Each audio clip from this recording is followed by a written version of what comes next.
안녕하세요. 한올심리상담센터입니다. 저번 시간에는 ADHD 커플의 6가지 사례를 통해 ADHD에 대한 이해를 바탕으로 상호작용을 개선하고 갈등을 해결하는 방법에 대해 알아보았습니다. 이번 시간에는 ADHD에 대한 이해가 충분하지 않을 때 일어나는 상호작용을 알아보고 관계를 개선하는 방안에 대하여 설명드리겠습니다.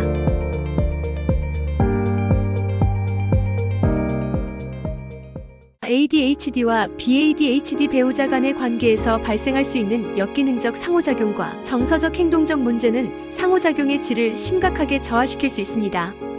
역기능적 상호작용이란 두 사람이 서로의 행동이나 반응이 부정적인 방식으로 연결되어 갈등이나 불만이 계속해서 반복되는 악순환을 만들어내는 상호작용입니다. 이러한 상호작용은 양쪽 배우자 모두에게 스트레스와 갈등을 초래하고 관계의 만족도를 낮추며 장기적으로 관계의 파탄을 초래할 수 있습니다. 각 배우자의 경험을 더 깊이 이해하기 위해 역기능적 상호작용과 그로 인한 정서적, 행동적 영향을 통합하여 ADHD 배우자와 BADHD 배우자 각각의 관점에서 설명드리겠습니다. 우선 BADHD 배우자의 관점에서 살펴보겠습니다. BADHD 배우자의 경험 1. 부담감과 통제요. BADHD 배우자는 ADHD 배우자가 약속을 잊거나 일을 미루는 경향이 있을 때 일을 대신하려고 합니다. 이로 인해 과도한 책임감을 느끼고 자신이 모든 문제를 해결해야 한다는 부담을 갖게 됩니다. 또한 ADHD 배우자의 행동을 제어하고 통제하려는 경향이 생기며 지나치게 세부적인 계획을 세우거나 모든 일정을 강제로 관리하려 할 수 있습니다. BADHD 배우자의 경험 2. 갈등의 악화. ADHD 배우자는 BADHD 배우자가 지나치게 통제하려는 모습을 불편하게 느낄 수 있으며 이로 인해 갈등이 심화될 수 있습니다. 이는 관계의 불신을 초래하고 서로의 감정적 거리를 더 멀어지게 만듭니다. BADHD 배우자의 경험 3. 비판과 공격적인 반응. BADHD 배우자는 반복되는 실수나 약속을 잊을 때 비판적인 태도를 취하게 될 수 있습니다. ADHD 배우자에게 실망감을 표출하고 이로 인해 갈등이 발생할 수 있습니다. 이 비판적인 태도는 ADHD 배우자에게 더욱 큰 수치심과 죄책감을 안겨주며 상호 존중의 기회를 놓치게 만듭니다. BADHD 배우자의 경험 4. 회피행동. BADHD 배우자는 갈등이나 불편한 상황을 피하려는 경향을 보일 수 있습니다. 회피 행동은 대화를 하지 않거나 감정을 억누르려는 태도로 나타날 수 있으며 이로 인해 소통이 단절되고 관계가 점차 고립될 수 있습니다. 이번에는 ADHD 배우자의 관점에서 살펴보겠습니다. ADHD 배우자의 경험 1. 정서적 경험. ADHD 배우자는 자신의 증상으로 인해 자주 좌절감을 느낍니다.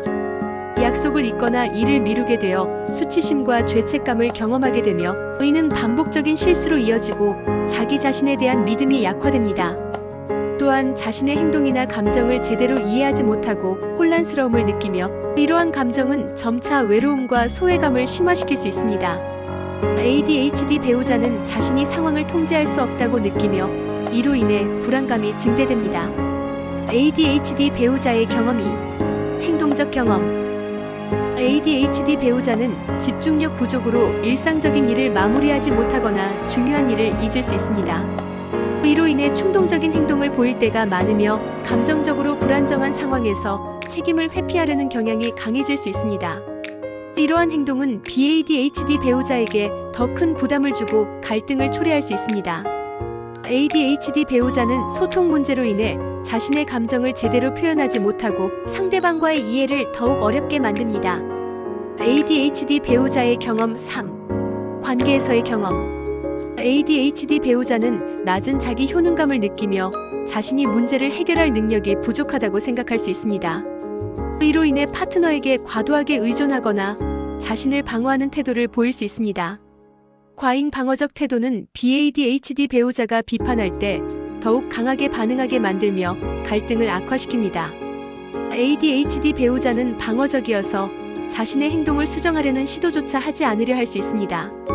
ADHD에 대한 이해가 충분하지 않고 상대방의 관점을 생각하지 않는다면 서로의 감정을 제대로 이해하지 못하고 갈등은 악순환에 빠지게 됩니다. 갈등이 해결되지 않으면 관계 만족도는 더욱 떨어지게 됩니다. 따라서 관계 개선을 위해 할 수 있는 노력들에 대해 알아보겠습니다.